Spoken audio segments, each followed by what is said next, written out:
మీరు బట్టతలతో బాధపడుతున్నారా? కేవలం ఒక్క రోజులో శాశ్వత పరిష్కారం. ఉచిత కన్సల్టేషన్ కోసం కాల్ చేయండి. కమల్ హాసన్, రజనీకాంత్ 46 ఏళ్ల తర్వాత మళ్ళీ మల్టీ స్టారర్లో కలిసి కనిపించబోతున్నారు.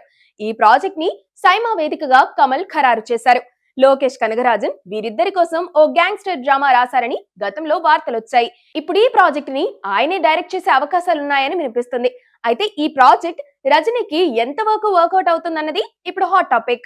లోకేష్ కనగరాజన్ దర్శకత్వంలో కమల్ హాసన్ చేసిన విక్రమ్ సూపర్ డూపర్ హిట్ అవ్వడం ఆయన కెరీర్ ను మరోసారి పుంజుకునేలా చేసింది.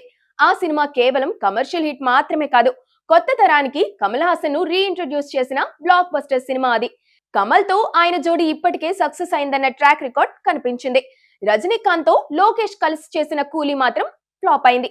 రజనీ ఇమేజ్ కి తగ్గ హైపర్ ఎలిమెంట్స్ లేకపోవడం, కథ మాస్ కి కనెక్ట్ కాకపోవడం కారణంగా ఆ సినిమా బాక్స్ ఆఫీస్ వద్ద పల్టీ కొట్టింది.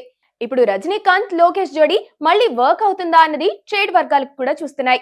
ఏదేమైనా రజనీ కమల్ కలిసి రావడం అదొక పండుగే.